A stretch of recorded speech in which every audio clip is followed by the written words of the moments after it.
Thank you so much for watching our video. Please do not forget to like, comment, share and subscribe to Reality of Islam.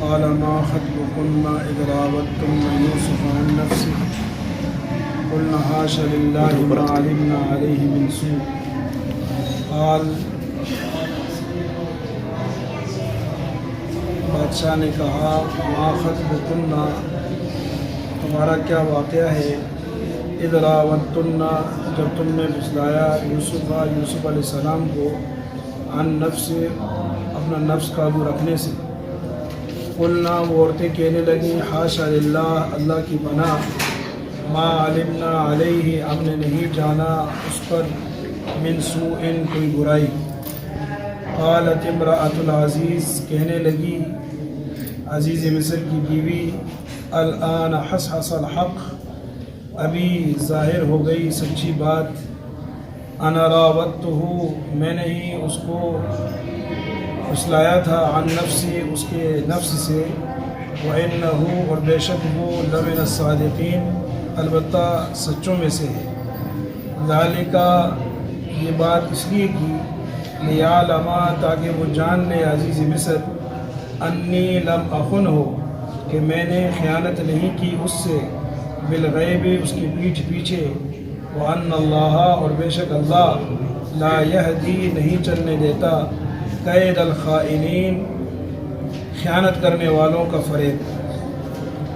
وما ابرئ نفسی اور میں نہیں پاکی بیان کرتا اپنی ان النفس لامارۃ بالسوء بے شک نفس تو لے جانے والا ہے برائی کی طرف بے شک نفس تو آمادہ کرتا ہے برائی پر الا ما رحم ربی مگر جو رحم کر دے میرا رب ان ربی بے شک میرا رب غفور بخشنے والا ہے رحیم مہربان ہے وقال الملک اور بولا بادشاہ ایتونی بہی اس کو لے آؤ میرے پاس ایتونی میرے پاس لے آؤ بہی اس کو استخلص ہو کہ میں اس کو خاص کر دوں لنفسی اپنے کام کے لیے فلما کلمہ ہو پھر جب یوسف علیہ السلام نے اس بادشاہ سے بات کی قال تو بادشاہ بولا انک الیوم تو آج کے دن لدینا ہمارے ہاں مکین جگہ پانے والا ہے امین اور معتبر ہے قال اجعلنی یوسف علیہ السلام نے فرمایا مجھے مقرر کر دے علی خزائن الارض زمین کے خزانوں پر انی حفیظ بے شک میں نگہبان ہوں علیم جاننے والا ہوں علم والا ہوں وکذالک اور اسی طرح مکننا ہم نے ٹھکانہ دیا یوسف علیہ السلام کو فی الارض زمین میں یتبوأ منہا کہ وہ رہ سکتا تھا جگہ پا سکتا تھا اس میں سے حیث یشاء جہاں چاہے نصیب برحمتنا ہم پہنچاتے ہیں اپنی مہربانی اپنی رحمت من نشاء جسے چاہتے ہیں ولا نضیع اور ہم ضائع نہیں کرتے اجر المحسنین نیکوکاروں کا اجر والاجر الآخرۃ اور آخرت کا اجر خیر للذین بہتر ہے ان لوگوں کے لیے آمنو جو ایمان لائے وکانو یتقون اور ڈرنے والے تھے پرہیزگار تھے قالا بادشاہ نے کہا ما خطبکن اے عورتوں تمہارا کیا واقعہ ہے اذ راوتن یوسف جبکہ تم نے بہکانے کی کوشش کی یوسف کو عن نفس اس کی جی سے قلنا کہنے لگیں حاشا للہ اللہ کی پناہ ما علمنا علیہ من سوء ہم نے نہیں جانی اس پر کوئی برائی ہم نے نہیں دیکھی اس پر کوئی برائی قالت امرأۃ العزیز بولی عزیز مصر کی بیوی الآن حصحص الحق ابھی ظاہر ہو گیا حق انا راودتہ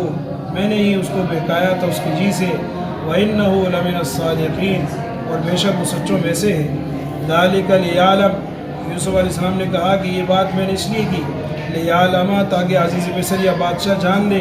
انی لم اخن ہو کہ میں نے خیانت نہیں کی اس سے بالغیب پیٹھ پیچھے وَأَنَّ اللَّهَ لَا يَهْدِي اور بے شک اللہ راہ نہیں دکھاتا اور اللہ تعالیٰ نہیں چلنے دیتا قید الخائنین خیانت کرنے والوں کا فریب وما ابرئ نفسی اور میں اپنی پاکی نہیں بیان کرتا۔ ان النفس لامارۃ بالسوء، بے شک نفس تو لے جانے والا ہے برائی کی طرف، الا ما رحم ربی، مگر جو رحم کر دے میرا رب، ان ربی غفور الرحیم، بے شک میرا رب بخشنے والا مہربان ہے۔ وقال الملک اتونی بھی، بولا بادشاہ میرے پاس لے آؤ اس کو، استخلصہ لنفسی، کہ میں خاص کر دوں اس کو اپنے کام کے لیے۔ فلما کلمہ، پھر جب یوسف علیہ السلام نے بادشاہ سے گفتگو کی، قال، بادشاہ کہنے لگا، انک اليوم لدینا، تو آج کے دن ہمارے ہاں مکین، جگہ پانے والا ہے، امانت دار ہے، معتبر ہے۔ قال اجعلنی علی خزائن الارض، یوسف علیہ السلام نے کہا مجھے مقرر کر دیجئے زمین کے خزانوں پر، انی حفیظ علیم، میں تو نگہبان اور علم والا ہوں۔ وکذالک مکننا لیوسف فی الارض، یوں ہی ہم نے ٹھکانہ دیا یوسف علیہ السلام کو زمین میں، یتبوأ منہا، رہ سکتا تھا اس میں، حیث یشاء، جہاں چاہے، نصیب برحمتنا من نشاء، ہم پہنچاتے ہیں اپنی رحمت جسے چاہتے ہیں، ولا نضیع اجر المحسنین، اور ہم ضائع نہیں کرتے نیکوکاروں کا اجر، ولاجر الآخرۃ خیر، اور آخرت کا اجر بہتر ہے، للذین آمنوا، ایمان والوں کے لیے، وکانوا یتقون، جو کہ پرہیزگار تھے، اللہ سے ڈرتے تھے۔ حضرت یوسف علیہ السلام کے پاس جب قاصد جیل میں آیا، اور وہ آدمی آیا جس سے یوسف علیہ السلام نے وعدہ لیا تھا کہ بھائی بادشاہ کے سامنے میرا تذکرہ کرنا کہ تو چھپے گا، جب یہ آیا اور کہنے لگا کہ جی اے میرے دوست، اے صدیق، مجھے اس خواب کی تعبیر بتا، اور جب تعبیر بتانے کے لیے پوچھنے کے لیے آیا تو یوسف علیہ السلام نے ڈانٹا نہیں، ارے تو وہی نہیں ہے جس نے پہلے تعبیر پوچھی تھی، میں نے بتائی تھی، تو نے مجھ سے وعدہ کیا تھا، پھر بھی بادشاہ کے سامنے میرا تذکرہ کوئی نہیں۔ اخلاق کریمانہ سے پیش آئے اور اس کو خواب کی تعبیر بتا دی، وہ لے گیا، پھر واپس آیا اور کہنے لگا جی بادشاہ آپ کو بلا رہا ہے۔ بادشاہ نے صرف اتنا کہا تھا کہ وقال الملک اتونی بھی، اس کو میرے پاس لے آؤ۔ تو یوسف علیہ السلام نے کہا نہیں، جاؤ پہلے اس معاملے کی تحقیق کرو جس کی وجہ سے میں جیل میں آیا ہوں۔ چلا گیا، بادشاہ نے عورتوں کو بلایا اور پوچھا ما خطبکن اذ راوتن یوسف، ارے جب تم نے یوسف کو دعوت گناہ دی تھی وہ واقعہ کیا ہے؟ اب عورتوں نے جب یہ بات سنی تو وہ سمجھ گئیں کہ بادشاہ کو حقیقت کا علم ہے، اس لیے بادشاہ نے یہ نہیں کہا کہ وہ یوسف کا اور تمہارا کیا واقعہ ہوا ہے، کیا قصہ ہوا ہے، بلکہ یہ کہا جو تم نے یوسف کو دعوت گناہ دی اس کا قصہ کیا ہے۔ بادشاہ کو یقین تھا کہ یوسف علیہ السلام بری ہے، وہ جو اتنا زبردست علم والا انسان ہے، ایسے اخلاق کریمانہ والا انسان ہے، وہ یہ گناہ نہیں کر سکتا۔ اس لیے عورتوں سے پوچھا تم نے جو دعوت گناہ دی تھی اس کا کیا واقعہ ہے؟ تو عورتیں بول پڑیں حاشا للہ ما علمنا علیہ من سوء، اللہ کی بنا ہم نے کوئی اس میں برائی نہیں دیکھی۔ ساری عورتوں نے سچ بول دیا۔ یہ اللہ تعالیٰ کے غیب کا ایک نظام چل رہا ہے۔ یوسف علیہ السلام کو اب جیل سے اٹھانا ہے اور لا کر تخت مصر پر بٹھانا ہے، تو اللہ تعالیٰ کا نظام چل رہا ہے۔ اللہ تبارک و تعالیٰ اپنے نبی کو کسی کا ممنون نہیں بناتے، کسی کے احسان تلے نہیں دباتے، اس لیے اس آدمی کو اللہ نے بلا دیا اور وہ اس آدمی کی زبان سے اسے کرنا ہوا۔ براہ راست اللہ تبارک و تعالیٰ نے ایسا اسباب پیدا کیے، بادشاہ نے خواب دیکھ لیا، خواب کی تعبیر کوئی جاننے والا نہیں، اس آدمی کو یاد آیا اور یوسف علیہ السلام سے جا کر پوچھی تعبیر اور بادشاہ کو بتائی، بادشاہ نے کہا اس کو لے آؤ۔ اب جو ہے وہ یوسف علیہ السلام نے کہا جی پہلے اس معاملے کی تحقیق کرو۔ دل میں یہ تھا کہ جب میں باہر جاؤں گا ہو سکتا ہے بادشاہ مجھے کوئی عہدہ دے اور کسی مقام پر میں پہنچوں تو لوگوں کے دل میں یہ نہ ہو کہ یہ وہی آدمی ہے، یہ اپنے مالکن پر فریفتہ ہو گیا یا مالکن کو دعوت گناہ دی، حقیقت کا علم لوگوں کے سامنے آ جائے۔ جب عورتیں بول پڑیں تو عزیز مصر کی بیوی کہنے لگی الآن حصحص الحق، اب تو بات واضح ہو گئی، اب چھپاؤں گی تو مصیبت بنے گی، اس لیے اس نے کہا انا راودتہ عن نفسہ، میں نے ہی دعوت گناہ دی تھی۔ یوسف علیہ السلام تو سچے ہیں، ان پر کسی قسم کا کوئی گناہ نہیں۔ بعض مفسرین نے لکھا ہے اس وقت عزیز مصر کا انتقال ہو چکا تھا، اور بعضوں نے لکھا نہیں ابھی اس کا انتقال نہیں ہوا، ابھی وہ زندہ تھا۔ ذالک لیعلم انی لم اخنہ بالغیب، یہ بعضوں نے کہا جی وہ عزیز مصر کی بیوی کا مقولہ ہے، اسی کی گفتگو چل رہی، وہ کہہ رہی جی میں نے یہ اس لیے کیا، یہ سچ اس لیے بول دیا کہ یوسف کو پتہ چل جائے کہ میں نے اس کی پیٹھ پیچھے جب وہ موجود نہیں تھا میں نے کوئی خیانت نہیں کی، سچی بات بتا دی۔ اور اکثر مفسرین کہتے نہیں، یہ اگر یوسف علیہ السلام کا مقولہ ہے کہ یوسف علیہ السلام کے پاس جب جیل میں دوبارہ یہ قاصد کیا کہ بھائی تحقیق ہو گئی، معاملہ صاف ہو گیا، اب آپ تشریف لائیں، تو یوسف علیہ السلام نے کہا ذالک لیعلم، یہ میں نے اس لیے کیا تاکہ عزیز مصر جان لے کہ میں نے اس کی پیٹھ پیچھے کوئی خیانت نہیں کی، میں نے نمک حرامی نہیں کی، میں نے جو ہے وہ اپنی مالکن کو دعوت گناہ نہیں دی، میں اس میں بے گناہ ہوں۔ وَأَنَّ اللَّهَ لَا يَهْدِي كَيْدَ الْخَائِنِينَ، اور دوسرا لوگوں پر بھی واضح ہو جائے کہ اگر میں آتا اور بادشاہ مجھے کوئی عہدہ دیتا تو لوگ سمجھتے کہ شاید جو آدمی جو ہے وہ غلط کار ہوتا ہے اور جو آدمی جو ہے وہ خائن ہوتا ہے وہ بڑے بڑے عہدے پا لیتا ہے، جیسے ہمارے یہاں مشہور ہے جو جتنا بڑا جھوٹا ہوگا، جتنا بڑا خائن ہوگا تو وہ وزیر اعظم تک کے عہدے تک پہنچ جاتا ہے۔ لوگ یہ نہ سمجھنے لگے، اس لیے یوسف علیہ السلام نے کہا کہ بھائی میں نے یہ تحقیق اس لیے کی کہ لوگوں کو پتہ چل جائے کہ اللہ خائن آدمی کے فریب کو چلنے نہیں دیتا، خائن آدمی عزت نہیں پاتا، انجام کار وہ ذلیل ہو جاتا ہے جو خیانت کرنے والا ہوتا ہے۔ اور پھر ساتھ ساتھ ہی اپنا یہ بھی کہہ دیا کہ چونکہ انسان یوسف علیہ السلام نے کہا جی میری وضاحت ہوگی کہ میں بری ہوں، میں بے گناہ ہوں، ساتھ ساتھ کہہ دیا وما ابرئ نفسی، میں اپنی پاکی نہیں بیان کرتا، اپنا تزکیہ نہیں کرتا، اپنی بڑائی نہیں بیان کرتا، کیونکہ نفس تو گناہ کی دعوت دینے والا ہے۔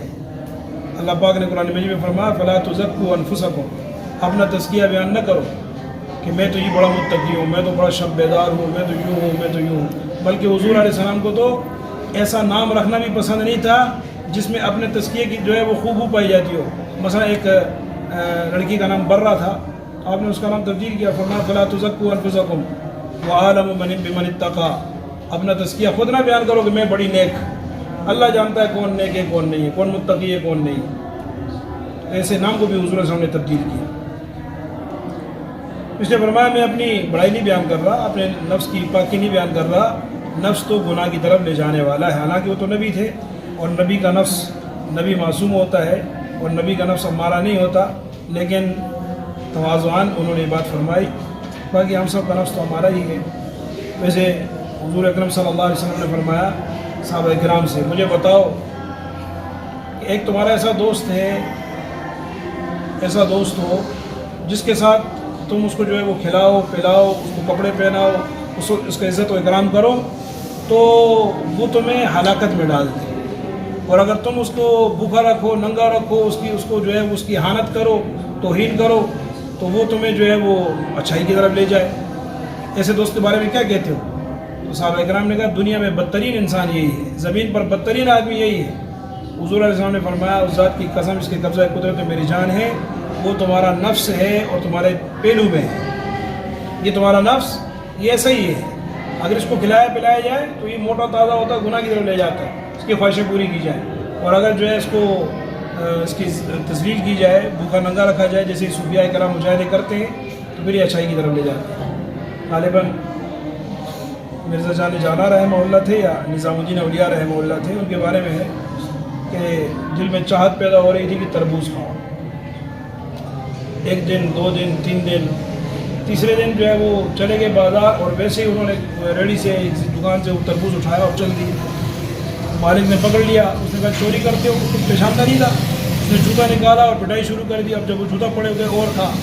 جوتا پڑ گیا اور کھا،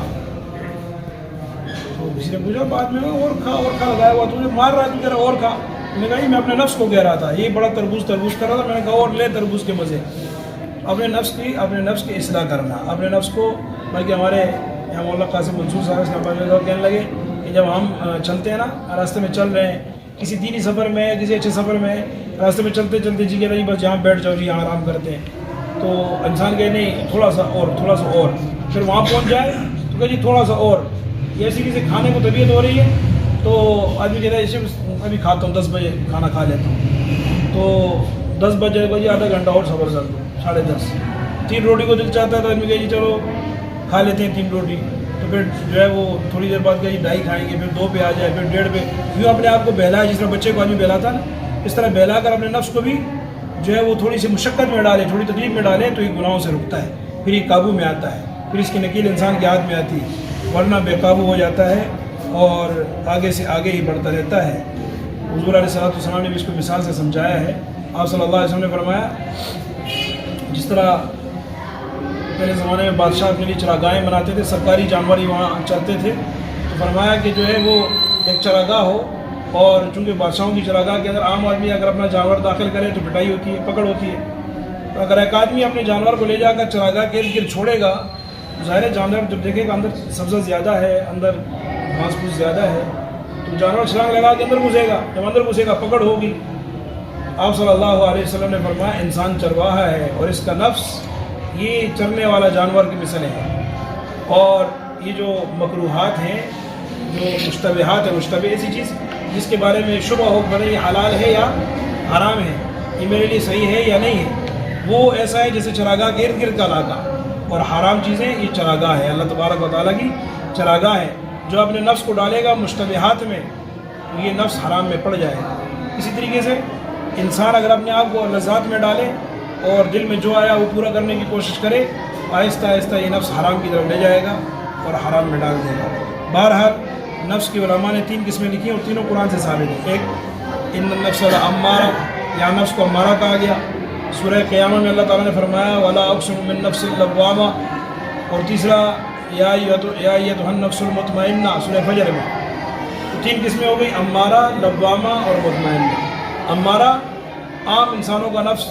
جو گناہوں کی طرف دعوت دیتا ہے، اور دوسرا جب انسان تھوڑی سی اس پر محنت کرتا ہے تو پھر یہ لوامہ بن جاتا ہے۔ لوامہ کہتے ہیں کہ جب انسان سے گناہ ہو جائے، جب اللہ کی نافرمانی ہو جائے تو انسان کا نفس اس کو ملامت کرتا ہے کہ تو نے یہ نماز چھوڑ دی، اچھا نہیں کیا، تو نے یہ فلاں کام کر لیا تو نے یہ اچھا نہیں کیا۔ یہ صلحاء کا نفس ہے، اور ایک اس سے بڑھ کر انبیاء علیہ السلام کا نفس ہے جو مطمئنہ ہے، جو گناہوں کی طرف جاتا ہی نہیں۔ اور علماء نے لکھا ہے کہ جو اولیاء ہوتے ہیں، جو صوفیاء محنت کرتے کرتے ایک مقام تک پہنچتے ہیں، ان کو بھی نفس مطمئنہ حاصل ہوتا ہے، لیکن اس کو قرار نہیں ہوتا، کبھی نفس مطمئنہ کبھی پھر نیچے آ سکتا ہے، کبھی اوپر جائے گا کبھی نیچے آئے گا، لیکن انبیاء کا نفس مطمئنہ ہے، وہ نیچے نہیں آتا، وہ گناہ کی طرف آ ہی نہیں سکتا۔ تو یوسف علیہ السلام نے فرمایا کہ نفس تو امارہ ہے، گناہوں کی دعوت دیتا ہے، مگر جس پر اللہ رحم کر دے، جو اللہ رحم کر دے، بے شک میرا رب بخشنے والا مہربان ہے۔ بادشاہ نے جب سنا تو کہا جی اس کو لے آؤ میرے پاس تاکہ اس کو میں ایک مقام دوں، اپنے خاص کاموں میں اس سے مشورہ لوں۔ تو یوسف علیہ السلام کو جب پیغام ملا، یوسف علیہ السلام نے غسل کیا، نئے کپڑے پہنے، جیل والوں کے لیے دعا کی، اور وہاں سے آئے اور آ کر بادشاہ کو عربی میں سلام کیا، عبرانی زبان میں بادشاہ کو دعا دی۔ بادشاہ 7 زبانیں جانتا تھا، اور 7 زبانوں میں اس نے یوسف علیہ السلام سے کلام کیا، بات کی، یوسف علیہ السلام نے جواب دیا، اور 2 زبانیں زیادہ ہو گئیں، عبرانی اور عربی۔ بادشاہ بڑا متاثر ہوا، یہ بھی نبی کا معجزہ ہے، اللہ تعالیٰ نے ساری زبانیں ان کو سکھا دی۔ تو اس نے بات چیت کے بعد کہا انک الیوم لدینا مکین امین، آج کے بعد تو ہمارے ہاں بڑے عہدے والا ہے اور بڑا معتبر انسان ہے۔ یوسف علیہ السلام نے کہا مجھے زمین کا خزانوں پر مقرر کر دیجئے، یعنی وزیر خزانہ بنا دیجئے۔ اب 2 باتیں یہاں پر، ایک تو یہ کہ کافر آدمی کا وزیر بننا، حالانکہ کافروں کے ساتھ یہ تعاون ہے اور یہ جائز نہیں ہے۔ تو علماء نے لکھا ہے کہ جب ایک آدمی کو یہ پتہ ہو کہ کافر مجھ پر اپنی بات مسلط نہیں کریں گے، مجھ سے غلط کام نہیں کرائیں گے، میری بات کا احترام کریں گے اور میں اسلام کے مطابق کام کر سکوں گا، تو پھر اس کے لیے مطالبہ کرنے میں کوئی حرج نہیں ہے۔ یوسف علیہ السلام سمجھتے تھے کہ چونکہ میں اس کام کے لائق ہوں اور میں اللہ تبارک و تعالیٰ کے قانون کے مطابق جو ہے وہ اس کام کو پورا کر سکتا ہوں، اس لیے انہوں نے درخواست کی کہ مجھے زمین کے خزانوں پر نگہبان بنا دیجیے۔ اور دوسری بات یہ ہے کہ حضور اکرم صلی اللہ علیہ وسلم اس آدمی کو عہدہ نہیں دیتے تھے جو خود مانگتا تھا، تو فرمایا بھی آپ نے کہ جو عہدہ مانگتا ہے ہم اسے نہیں دیتے۔ اور حضرت عبدالرحمن ابن سمرہ رضی اللہ عنہ سے فرمایا اے عبدالرحمن، کبھی امارت کی تمنا نہ کرنا، امارت نہ مانگنا، اگر مانگ کر ملے گی تو اللہ کی تائید حاصل نہ ہوگی جو تمہیں برے کاموں سے بچا دے، جو اچھائی میں تمہیں تقویت دے۔ ہاں اگر بغیر مانگے تمہیں اللہ کی طرف سے ملے گی، پھر اللہ کی تائید تمہیں حاصل ہوگی۔ یوسف علیہ السلام نے یہاں خود مانگا، وہ اس لیے علماء نے لکھا اگر ایک آدمی اہل ہو، اس کو پتہ ہے میرے علاوہ کوئی نہیں ہے اہل، اور جتنا میں اچھا اس کام کو کر سکتا ہوں کوئی اور نہیں کر سکے گا، پھر اس کے لیے مانگنا ٹھیک ہے۔ جیسے حضرت عمر فاروق رضی اللہ عنہ نے خلافت کو قبول کیا، اور عثمان غنی نے خلافت کو قبول کیا، علی المرتضیٰ نے قبول کیا، اور حسنین کریمین نے حسن رضی اللہ عنہ نے، اور اس کے ساتھ ساتھ جو ہے وہ اور معاویہ رضی اللہ عنہ اور زبیر رضی اللہ عنہ کے آپس میں جنگیں بھی ہوئی تو ہر ایک یہ سمجھتا تھا جتنا اچھا کام میں کر سکتا ہوں اتنا دوسرا نہیں کر سکتا. اس لیے یوسف علیہ السلام نے بھی درخواست کی کہ مجھے وزیر خزانہ بنا دیں. انی حفیظ، میں نگہبان ہوں، صحیح طور پر خزانے کی حفاظت کر سکتا ہوں اور کیسے اس کو جمع کرنا ہے اور کس طرح اس کا خیال رکھنا ہے میں کر سکتا ہوں. علیم، اور میں جانتا بھی ہوں کہاں خرچ کرنا ہے کتنا خرچ کرنا ہے، اس لیے مجھے وزیر خزانہ بنائے. علماء نے لکھا ہے بادشاہ نے پھر بھی ایک دم نہیں بنایا، 1 سال تک اپنے مہمان خانے میں رکھا، ان کی احوال کو دیکھتے رہے، حالات دیکھتے رہے، یوسف علیہ السلام کا کردار دیکھا اور اس کے بعد ان کو پھر وزیر خزانہ کیا بلکہ پھر ان کو پورے امور مملکت ان کے حوالے کر دیے. سارا ہی بادشاہت کا نظام ہی یوسف علیہ السلام کے حوالے کیا، لیکن 1 سال تک پرکھا. اور ہمارے ہاں ایک تو خود لمبے چوڑے دعوے ہوتے ہیں، جی ہمیں بنا دیں، ہم دودھ کی نہریں بہا دیں گے، ہم یہ کر دیں گے، ہم وہ کر دیں گے، اور کرتے کچھ بھی نہیں. اور دوسرے نمبر پر ہر جو ہے وہ خائن بددیانت انسان جس کے پاس تھوڑے سے روپے پیسے ہو اور روپے پیسے کے زور پر وہ ایک عہدے پر بیٹھ جاتا ہے، عہدے تک پہنچ جاتا ہے، اور پھر جو حالت عوام کی ہوتی ہے اور جو حالت ملک کی ہوتی ہے ہمارے سامنے. وَكَذَلِكَ مَكَّنَّا لِيُوسُفَ، 1 سال کے بعد یوسف علیہ السلام کو لایا گیا اور ایک جشن منایا گیا، اور جشن میں یوسف علیہ السلام کی تاج پوشی کی گئی اور تمام امور مملکت یوسف علیہ السلام کے حوالے کر کے بادشاہ گوشہ نشین ہو گیا. یوسف علیہ السلام محنت کرتے رہے اور اللہ تبارک و تعالیٰ نے بھی سارے معاملات ان کے لیے آسان کیے. لکھا ہے بعض مفسرین نے کہ بادشاہ بھی مسلمان تھے، اور یہ بھی لکھا ہے کہ اس بادشاہ نے وہ جو قطفیر تھا جو عزیز مصر تھا وہ فوت ہو گیا، اس کی بیوی وہ زلیخا تھی یا جو بھی تھی، راحیل تھی یا زلیخا تھی، اس کا نکاح یوسف علیہ السلام سے کر دیا. پھر 2 بیٹے بھی پیدا ہوئے، اور ہے اسرائیلی روایت ہی واللہ عالم کہ یہ اس میں کچھ حقیقت ہے کہ نہیں. لکھا ہے بعض مفسرین نے کہ یوسف علیہ السلام کی، بلکہ علامہ قرطبی رحمہ اللہ نے یہ بھی لکھا ہے کہ جب زلیخا جو ہے یوسف کے نکاح میں آ گئی تو پھر زلیخا کو یوسف سے اتنی محبت نہ رہی، یوسف کو محبت تھی. تو ایک دن یوسف علیہ السلام نے پوچھ لیا کہ پہلے تو بڑی محبت تھی، اب وہ محبت میں وہ جوش و جذبہ نہیں. انہوں نے کہا جی آپ کے واسطے سے مجھے اللہ کی محبت حاصل ہو گئی، اس لیے حقیقی محبت تک پہنچ چکی ہوں تو واسطوں کی محبت کم ہو گئی. بہرحال یوسف علیہ السلام کے بارے میں اللہ فرماتے ہیں اسی طرح ہم نے ٹھکانہ دیا یوسف علیہ السلام کو زمین جو بے سر و سامانی کے عالم میں اور بکتے بکاتے جو ہے وہ مصر پہنچے تھے، آج وہ تخت مصر پہ بیٹھ گئے. یوں ہم نے ٹھکانہ دیا یوسف علیہ السلام کو زمین میں، اب جہاں چاہیں جا سکتے ہیں، جہاں چاہیں اپنا حکم نافذ کر سکتے ہیں. ہماری مہربانی جس کو ہم چاہتے ہیں اسے پہنچتی ہے، اور نیکوکاروں کا اجر ہم ضائع نہیں کرتے. جو آدمی نیکی کرے گا، متقی پرہیزگار ہوگا، اللہ تعالیٰ اس کے اعمال کا اجر ضائع نہیں کریں گے. اللہ تعالیٰ دنیا بھی دیں گے، آخرت بھی دیں گے، اور آخرت تو ایمان والوں کے لیے بہتر ہے جو گناہوں سے بچتے ہیں، اللہ تعالیٰ سے ڈرتے ہیں. اللہ تبارک و تعالیٰ الحمدللہ رب العالمین والصلاة والسلام علی سیدنا المرسلین وعلی آلہ واصحابہ اجمعین. اللهم انك عفو كريم تحب العفو فاعف عنا. اللهم انا نسألك العافية والمعافاة الدائمة في الدنيا والآخرة. اللهم انا نسألك حبك وحب من يحبك وحب من يقربنا إلى حبك. وصلى الله عليه وسلم. Thank you so much for watching our video. Please do not forget to like, comment, share and subscribe to Reality of Islam. ROI کی سپیچز کو سبسکرائب کر کے بیل آئیکن پر ضرور کلک کریں. جزاک اللہ.